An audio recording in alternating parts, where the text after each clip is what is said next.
Welcome to Down the Garden Path, where each week we discuss down-to-earth tips and advice while doing our best to help you seasonally manage your garden and landscape. I'm Joanne Shaw, owner of Down to Earth Landscape Design, and with me is my co-host and co-author, Matthew Dressing. Hello, everyone, and thank you for joining us. I'm Matthew Dressing, owner of Natural Affinity Garden Design. As landscape designers and gardeners, we believe it's important and possible to have great gardens, which are sustainable and low maintenance, and we want to help you make it happen. That's right. And to piggyback on last week's show, we are talking about other bushes that have berries for the birds that you can add to your landscape. These bushes are different than other fruit bushes like blueberry and raspberry. These ones will be more into your landscape. So we came up with 5 different ones for you to consider and a few honorable mentions. That's right. Shall we list all 5, or do we just want to slowly go through them? Well, we can certainly, yeah, they all have the word berry in them. Oh, they do. But yes, we're going to talk about snowberry, chokeberry, chokecherry, beautyberry, and elderberry. What do you think? Which one do you want to talk about first? Why don't we start off with common snowberry? I think it is a beautiful, smaller or medium-sized shrub, 3 to 6 feet tall and wide. But it's beautiful with its thick, round, white berries, our common snowberry. So this is Symphoricarpos alba.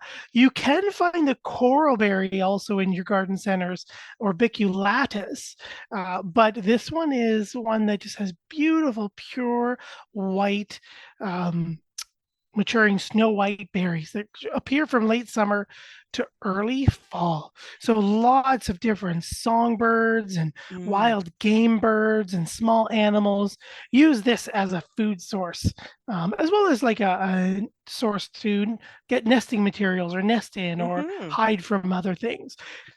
It's Yeah. also a North American native too, which is Mm. always great. Yeah, and it produces pink flowers and then like you said, white fruit. And I find they're not super noticeable at the garden centers. They're not Hmm. I know I don't use them a lot in designs or I don't think I ever have. But I know sometimes if you're walking in the woods or in nature, sometimes you spot them at this time of year and you're like, "What's that?" Like they're what you and I think some people think there's something wrong with them. Like they're red berries that have gotten mold or something like that. But really, they Yeah, really are supposed to be white. And that's they right. kind of look odd, don't they? They do. They do. They're very large and small little clusters Right. along or at the ends of the stems. So they don't kind of look like for example, like last week's show when we were talking about hollies, right? They're not little clusters of plentiful little berries. They're a little Hmm. bit larger. Same thing with orbiculatus, the coral berry, right? We've got a little bit of a larger clusters of berries. They're more pink or pinkish purple along the stems as well. But they're a beautiful addition to your landscape. Again, not something you'd put up front, but Hmm. something maybe you'd use as in the background, or as a informal hedge. Again, very rounded, mounded form, a little Yeah. bit wild Three, being native. yeah, 3 to 4. It's not super dense. It's kind of soft, right? And 3 to 4 feet, that type of thing. So again, yeah, and it is good that it'll handle clay, it'll handle rocky soil. So that is very good. That's right. Mhm. And it does have um, pardon me, a low toxicity for us. So these ones are definitely for the birds.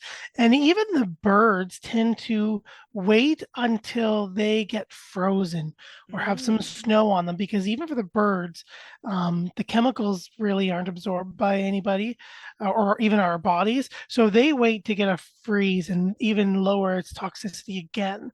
before they start to eat it. So, but if we eat it, especially us or our cats or our dogs, we can get vomiting and other tummy issues. That might be an issue for us. Okay, that's good. Not a messy tree though. Like I wouldn't say it's very messy. No. But again, it's not, it is, I think I could see it as a hedge. I could see it as a background Mhm. plant. It is, we mention it's deciduous, so it does lose its leaves. Does lose Uh, its leaf and doesn't yes, have really a significant fall color. Just kind of right. yellows out and browns fairly quickly. Yeah. So its main ornamental feature are Yeah. those berries. Yeah, and so and I would say it's a tough plant, and good for your native garden, but it's not one that you're going to plant a lot of. You know, you're not going to do a big grouping of three. I don't think it's just it's kind of a background plant for most of the year, and then in the winter, you can see the pops of. So I think it'd look good in front of an evergreen hedge a bit, Hmm. right? Because then those white little pops in the winter, until the birds eat them, they would be lovely. That's Yeah. right. So next we have chokeberry. Do you want to talk about chokeberry first? And Chokeberry, yes, I because we know. on next on our list is choke cherry, That's right. and I think we often go, wait, what? What's the Which difference? one? I know. What's the difference? So another deciduous shrub, chokeberry. That's right. So we're looking at Aronia melanocarpa. And it too attracts again lots of various songbirds like chickadees and bluebirds and titmice and waxwings, things like that. It can also be a host for pollinators, but also some moths, the coral hair streak. So it's kind of like a grayish moth that we often see, and it has like little coral dots at the Okay. very ends of its wings. I know I've seen it around and said, "What is that one?" And that's who or they are. So it also Ah, produces some beautiful berries. They are edible, but they do often need to be sweetened with sugars uh, in jams or yeah. jellies or something like that. Another North American native, blooming, kind of pinkish, white to pinkish. And then again, anywhere depending on where you are, because it's native, it might be blooming in March or all the way through June. And then those white, beautiful berries with distinct red anthers in the center are going to turn into blackish purple fruit that persists for a while. And now, one thing, because I was looking up this for the show, and one thing I found up for this one was this is often one of the berries that in the garden is often left until last because it has a low fat and a low protein. So it doesn't really kind of fatten up the birds. So they'll kind of leave the chokeberries until a little later due to its nutrition, until everything else is kind of depleted. Yeah. Hmm. But you can make jam and jellies. It contains pectin as well, so you can use it for jams and jellies and sauces. It also doesn't mind it a little wet, so that's a nice advantage too.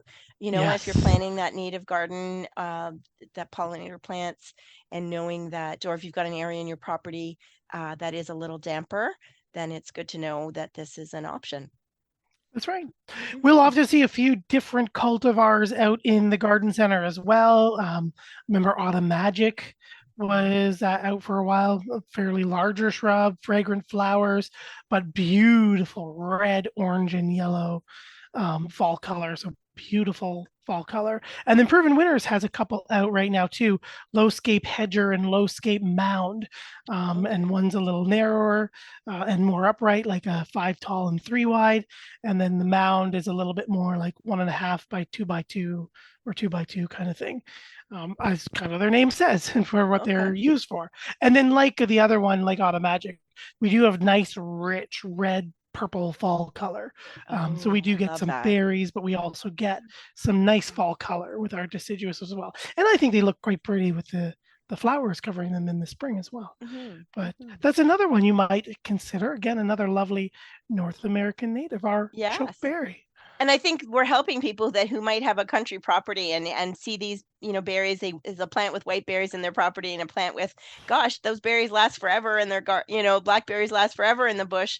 And we're helping them to identify what they have based on the berries. So hopefully we're helping you from that standpoint. Yes. Um, and so choke cherry. So with the word cherry in there, we have prunus in the botanical name, and you say the botanical name so much better than I do. Oh, Prunus virginiana. Prunus virginiana is our chokecherry, and like we said before, it's a native shrub. Loves the full sun. It's a little bit of a bigger shrub as well. Almost a So small tree. almost a small tree, and you can find them in tree form as well, or a single or multi-stemmed shrub form. But they can grow upwards of 20 plus feet and easily the same wide, or if not a little bit wider. But they like well-drained, moist soil, and again, they attract lots of different birds. They'll also attract small animals like chipmunks, but they tend to eat more the seeds in the berry than the berry Oh, themselves. interesting. Yeah. Again, great for pollinators like hummingbirds and butterflies, more so like butterflies, Hmm. because we don't have that tubular flower, but also as well as other pollinators. And then we do have and it's a host. Oh, no, I can't. Why I'm talking larval host, the eastern tiger swallowtail. So we do have Ah, it as a lovely host plant as well. yeah. And it flowers, white flowers in April or May, but not super showy though, right? Yeah, not really. We Hmm. get like those kind of long, semi-pendulous racemes of those little white Hmm. clusters. Yeah, so if you're really looking for them, or you see them as a street tree, sometimes I'll see them. You can notice them when there's a few of them on a street, but Oh, yeah. okay. Yeah, and sometimes in the garden center, I think the variety that is available and we're better known as designers is the Schubert chokecherry. Yes, Yes, so that tends to be a cultivar that is popular. So yeah, so it does definitely grow into more of a small tree. And I think for bigger properties, again, it's not going to be appropriate. I don't think for smaller properties, and I think you have potential. It doesn't say invasive in what I'm have in front of me, but I think you have some potential for those seeds to kind of reproduce, land and potentially give. definitely. Yes. Oh, you're gonna say Yeah, you'll I'm get saying potentially, and you're saying definitely. Let's yeah, go with you'll definitely then. yeah, you'll get it like you said, not like it's invasive, but those seeds will spread. She's in her Yep. native home range here in North Hmm. America, so she'll do her thing. I wouldn't say invasive. I wouldn't maybe say aggressive either, but you will definitely see some volunteers, especially when you Okay. get animals coming and going. Yeah. Ah, And those berries are edible for us, but they are very bitter as well. So again, okay. we want to sweeten them up with something kind of again like that choke in the name. It's just like, ooh, we might sweeten it up for pies or Oh, something like jams or is jellies. do you Or think that's why the choke is in the name? that's how why I knew for chokeberry and chokecherry is that yeah, that like astringency to it or stringent Oh. property to it, and we need to sweeten it up because it is. You can eat them raw, but it's just like oh, I could pick something better. Sour Patch Kids Ah, for my kids. okay. Oh, that's good. That's good to know, everybody. Yeah. And fourth, we have Beautyberry. Hmm. These are very, very pretty clusters of berries that are almost held like axillary. So, like where the leaves come out along the stem. So, there's like a group of leaves and the berries, and a group of leaves with berries, and a group of leaves with berries. Like they're held in clusters along Oh, the really stem with stems interesting. in between. Yeah, really. Yeah. Yeah, really interesting. And I think again about it's just shrubs that are out in nature and out in, more mature lots and stuff, and people see them and don't know what in the world they are, but they are available at the garden center. Hmm. Just ask for them or ask with the growers, have them available if you're near a small area and your garden center doesn't have them, then dealing with, a designer in the area or someone who's access to growers if you're looking to source them. So and I think beauty, like they are in the pinker tone, so and they are tiny. So it is an interesting shrub. The berry season again is fall to early winter, which is why it makes it great for birds. Hmm. Time for the birds to eat them. So, we don't need to be buying bird seed all the time, right? We can just plant a garden for the birds. Um, That's right. And they're also edible for us. So the birds will come and enjoy them. But they're kind of bland for us. They don't mm, really have any like edible value. But I have heard there's somewhere out there. I look for things like Juneberry, like our Saskatoon berry, okay. like the Amelanchier, Yeah. and I can never find the like a jam or something made for it. But it's kind of Really? like this one. I've Yes. rarely ever seen like a Beautyberry beautyberry jam. jam or jelly or something Yes. like that. Oh. So we can do them, but like we said, there are like 40 different species or more of Hmm. birds, like robins and Baltimore orioles and thrushes. Hmm. They will all come and visit and pick these native berries from us Interesting. as This one well. also likes it moist, so that's another good thing, Yes, and can be used in preserves or wine. So that's kind of interesting as well. It's there we more are. of a fruit wine, but I feel like they're making a comeback. Like I think these ones that we're talking about today are kind of those old-fashioned, those plants that have been in North America for a Yeah. long time, and nobody's given them any credit. We've maybe even treated them as weeds or a scruff in Hmm. in the yards. And I think with our quest for nature and reestablishing some more habitats for pollinators and for birds and bees and butterflies, I think we're going to see a resurgence of these types of plants. And I don't think in your typical yard you can't have one of every of these. That would be too much, I think, unless you have a really big property. But in an average size yard, I think they all would get to be kind of competing with each other. Hmm. But it's great to know that there are some, aside from just perennials, because I think we focus so much on pollinators and things and focus on the perennials, but we need things that last into the winter and start blooming in the spring or before a lot of our perennials have shown up. So there is a good reason to have some of these berry bushes in your garden for the birds. That's right. Agreed. And we have one last berry I bush. know we do. We do. Uh, Last but not least, no. elderberry. And I have a family history with elderberry, and Oh, those berries are very tart. And I love elderberry jam. Have you ever had elderberry jam? I don't think I have, to be honest. I Okay. don't think I have.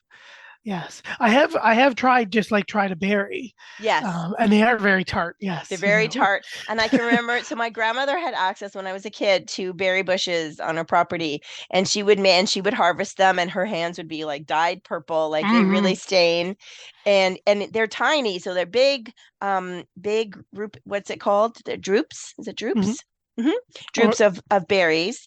And so it takes quite a bit to clean them. Like you're picking them and then the little stems get in there. So you've really got it's a lot of work. They're not like making raspberry jam or blueberry jam. Um, but I loved the jam or jelly. So she would freeze them.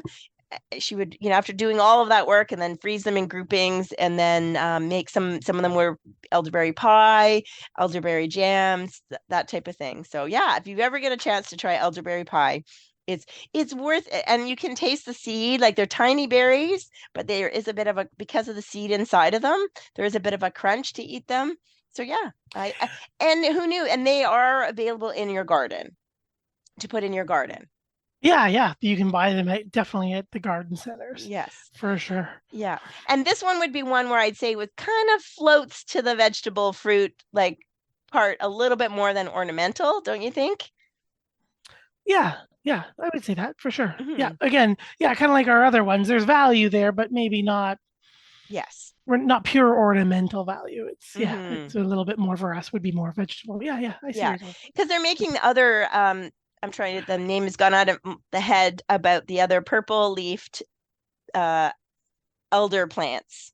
Are they not in the same family as elderberry? Yes, yeah, the Black lace like Black elders Beauty and and Black black Lace beauty. Yeah. Elderberry. Yes, Yeah. yes, yes, um, yes, for sure. Yeah, again, another North American native, tolerates clay, likes lots of organic matter, good for a well drained and moist area. So will tolerate that occasional wet as well. And it's quite hardy. And again, attracting small mammals and Hmm. songbirds, lots of different birds, used great for hummingbirds and pollinators and butterflies because of the shape of those small Mm. tubular flowers. Yeah. And cedar waxwing. So I do know because my Mhm. girlfriend has also grown it for years. And if you do want to save it and if you do want to harvest it, you have to be on top of it because Yes. if you don't, like it's like the minute that they turn ripe, it's not one that they so I think it's one that birds love because it's gone. Like you look, as she said, you look out the window one day and she's like, "Oh, it looks like they're ripe. I'm gonna have to pick them tomorrow." And then you look out the next day and it's either empty or it's absolutely covered with birds, and they're gone, and they just Yes. take all of them. So it is. So obviously there's value there. So yeah, it doesn't need a lot of care. It will kind of do its own thing. So again, it's, I think, better for a larger property, or if you really want that looser, look in a space, something that will get big, and it's harder to, by pruning it and shaping it, it's a little bit harder to do. So yeah, she has it growing against the house, so the brick kind of keeps it nice and warm and keeps it upright. So yeah, so I think it's an interesting option, and it's something to consider. So yeah, so we've named, so that's 5 that we like to recommend or tell you more about. Berry bushes for birds: snowberry, chokeberry, chokecherry, beautyberry, and elderberry. That's right. And we do have some honorable mention. As you know, Mm-hmm. there are many different um, shrubs and trees and vines that create berries that have ornamental value, but also have value to birds as well. Mm-hmm. One that's definitely along the top of our list is like viburnums. But I mean, we've talked about viburnums a number of times, and there's Yeah. lots of different native species. That's a Mm-hmm. whole other And show, and we'll, literally. yeah, that's right. Well, and we'll link to that show in our show notes, because we have done a whole show about viburnums, and they definitely belong in your garden, but definitely Mhm. more ornament, and they have a much higher ornamental value. And then they also have berries, so it's kind of a cool, you know. Yeah. Hmm. American bittersweet vine as well. Again, another native vine blooming closer to the fall. It's going to climb if left be, or just out on a slope in some rougher soil. She'll just kind of mound upon herself and have berries in the fall. That's right. Eastern, go, Oh, go ahead. before you leave American bittersweet vine, we Mm, do want to make sure you make sure it is American bittersweet vine. So don't just yes, look for bittersweet vine, because there is an Oriental bittersweet vine which is invasive. yes, Looking yes. Good very point. similar, but not exactly the same. But so don't go to the garden center and ask for bittersweet, but look specifically for native American bittersweet vine. So it's nice to know, because vines are popular, right? People want Mhm. privacy, people want to hide things, have something growing on a fence, or an old tree stump, or there's many uses of vines in a garden. So it's nice to know that you can have something beautiful, but also have berries for the birds. So I think that's why it was a great mention in the rest of our shrub category here. So, and then Definitely. evergreen, Matt, you thought of this one. Yeah, the eastern red cedar or Hmm. juniperus virginiana. Yeah, it is provides it goes a rusty color. It looks like it's a juniper, even though it's called eastern red It's cedar. cedar. It's a juniper, It is a just to juniper, confuse you. just to confuse you. But yeah, a nice evergreen during the season, and then it gets rich red rust colors. But it has some ornamental berries, but it also is good for a shelter as Mhm. well as a food source for berries as well, or a food source for birds as well. And you said Mhm. they're blueberries, like Yeah, they're like our the color little blue. juniperous blueberries, right? Yeah, Yeah, and the birds do eat them. yeah, and then they are edible by our birds for sure. We also have on our list our Oregon grape holly, our Mahonia aquifolium. So, Mhm. um, another one there, as That well one could be as its own show again. I was I I was gonna know. say We're like, that was whoa, my we didn't talk about hesitation. that one. Because yeah, that one's underplanted too. And my girlfriend Janet, who also has the elderberry, she also has an Oregon grape. So yes, she was always way before her time in planning for nature. So they're really showy in the spring. The yellow flowers on it are Hmm. super showy. Like you're Yeah, they like, are really what are. is that? Because the leaves do, it's woodier and stronger, I would say, than the common holly. Yes. Um, so it's woodier and the stronger branching, but the leaves are very similar, and they're kind of like Mhm. prickly and glossy. But boy, they showy. And she had it on the north side of her house by her front door, Yeah, and it was very showy in the spring. And then in the fall, having the blue, they look like grapes, blueberries. yeah. Big clusters of big blue grape-like berries And for are sure. they native? You know what? I honestly have I know we've stumped you. forgotten if I We'll knew let that. you. We'll You've let you got it. know, and we'll put it in the show notes whether it's native or not. And last but not least, I think something that is used for the wrong reason. It's not really used for the birds and the berries. I think it's used because it's a good ground cover. It will grow in difficult locations as well as on slopes for retaining a lot of retention. And that is Cotoneaster. Yes, Cotoneaster, beautiful architectural. I enjoy things like the cultivars like Tom Thumb with the smaller leaves, but they get those nice orange berries that are also visited and provides a nice shelter Mm-hmm. as well as it traps some of the bigger leaves around it for small animals as well. Yeah. Yeah, and if you're wondering, it's spelled like cotton Easter. So it's often Yes. something that's mispronounced because people sound it out and it's spelled like cotton Easter, but it's really Cotoneaster. Yes. Mhm. Exactly. Uh, I sound so oh, smart when I correct people with that one. I'm like, right. Actually, actually, it's Cotoneaster. and um, actually jumping back one too. mhm. Our Mahonia aquifolium, our Oregon grape holly, is native to Oregon, but also like Washington and California, basically Okay, the West Coast. okay. So not for us here in Ontario, but it's still a kind of a cool plant. Yes. And does that bring us to the end of our honorable mentions? I It think it does. It does. does. So I hope we've given you some great ideas for depending on your yard and depending on your growing conditions, how you can add some key plants that are for the birds, that are pollinators.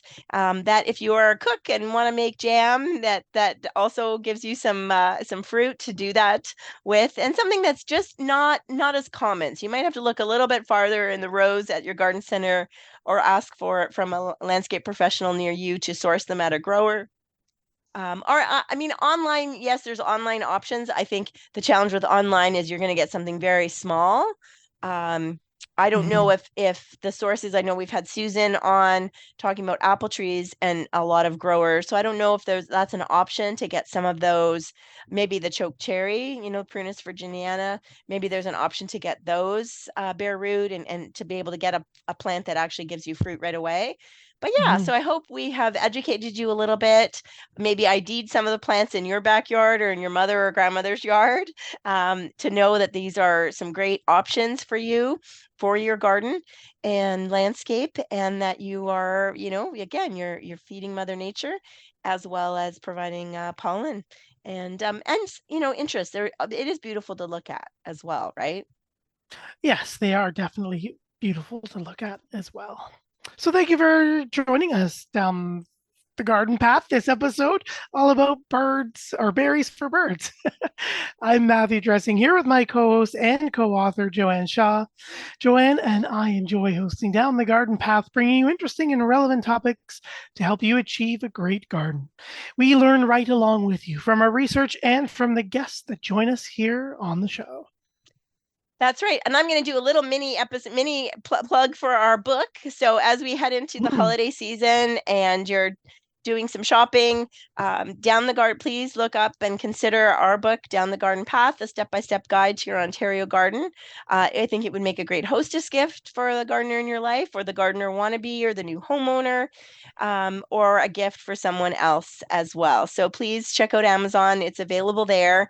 And Matt and I would really appreciate it. And we know I've heard from all the people who bought it how much they love it and it's helpful to them. So I just want to do that little plug, but also letting you know that don't forget you can spend more time with us down the garden path. Follow us on Instagram, Facebook, and YouTube at Down the Garden Path Podcast. You can also find us on your favorite podcast provider, which you probably already know about already. But while you're there, please hit like and share and leave us a comment. And don't forget to subscribe so that you are notified of new content. We love hearing from our listeners. You can write us at downthegardenpathpodcast@hotmail.com or via our websites. You can find me at www.downtoearth.ca with the number 2, and Matt at www.naturalaffinity.ca. Thanks everyone for joining us down the garden path.